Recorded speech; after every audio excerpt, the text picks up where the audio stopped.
तो उसमें बड़ा सुंदर बात आती है। माली ने अपनी मालन से कहा, तू एक काम कर, अब रोना नहीं। सारी दुनिया के लोग मंदिर जाकर बेलपत्र चढ़ाते हैं, पुष्प का श्रृंगार करते हैं।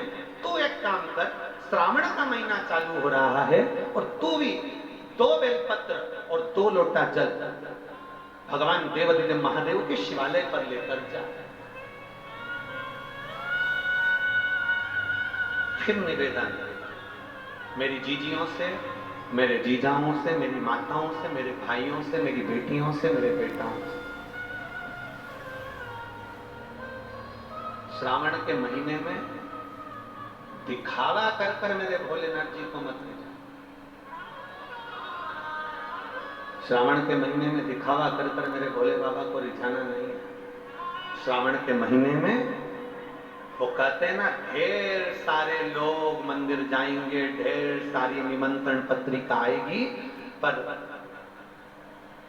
उसके घर हम जाते हैं जिसका प्रेम होता है। तो श्रावण में मेरे बाबा को ऐसे रिझा लेना, मेरे शंभु को, मेरे विश्वनाथ को, मेरे महाकाल राजा को, मेरे कुबेर भंडारी को ऐसे रिझा लेना कि मेरा देवाधिदेव महादेव तुम्हारे दरवाजे पर आकर खड़ा हो जाए, तुम्हारे दुख को काटने।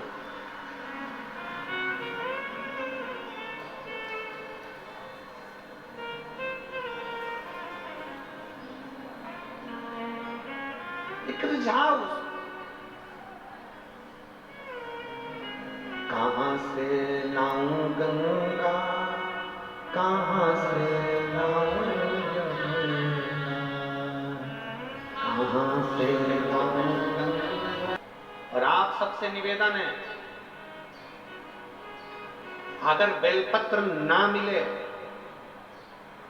बेलपत्र ना मिले, शिवजी पे जो चढ़ी हुई बेलपत्र रहती है उसी को धोकर भगवान शंकर को समर्पित कर सकते हैं। और अगर बेलपत्र वो भी ना मिले, श्री महापुराण तकीय भगवान शंकर का संवाद करता है कि अपने 3 उंगली भगवान देवाधिदेव महादेव को स्पर्श करा दो, वो भी बेलपत्र का कार्य ही करती है। भगवान शिव उसको स्वीकार, शिव उसको।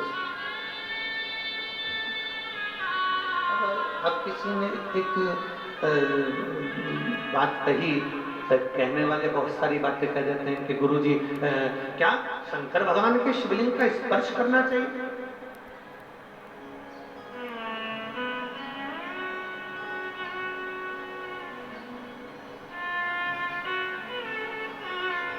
क्यों नहीं?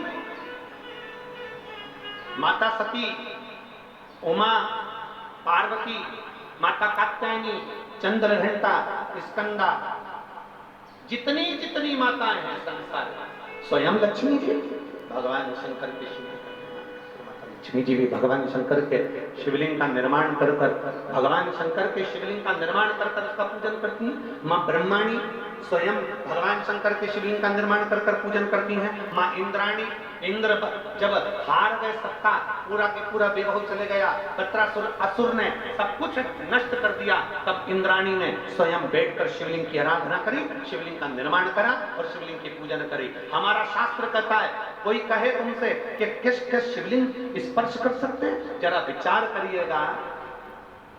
भगवान की मूर्त पर, भगवान के ऊपर जो जल चढ़ता है, हम स्नान कराकर वो जल को, भगवान का चढ़ा हुआ जल, आप में से कोई ऐसा है कि भगवान का चढ़ा हुआ जल बाथरूम में फेंक देते होंगे? जम के तो बोलो जरा। नहीं, भगवान का चढ़ा हुआ जल, भगवान के स्नान का जल, आप में से कोई ऐसा है कि उसको रोड पर फेंक देता होगा? नहीं, भगवान का चढ़ा हुआ जल, भगवान को जल स्पर्श कर जाता है तो वो जल भी तुलसी के पौधे में चला जाता है, अच्छे वृक्ष में चले जाता है। जरा विचार करिएगा, मात्र जल भगवान को स्पर्श करा तो वो जल तुलसी के क्यारे में चले गया। अगर हम हमारे महादेव का स्पर्श कर लेते हैं तो हम भी भगवान के धाम को चले ही जाते हैं, मात्र स्पर्श।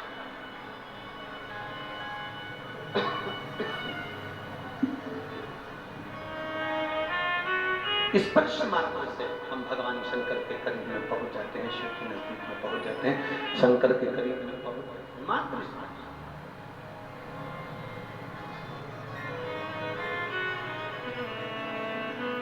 तुम जाओ 2 लोटा जल लेकर जाओ, और 2 लोटा जल लेकर 2 बेलपत्र लेकर भगवान शिव के शिवालय में पहुंचिए, भगवान शंकर के मंदिर में पहुंचिए। चलिए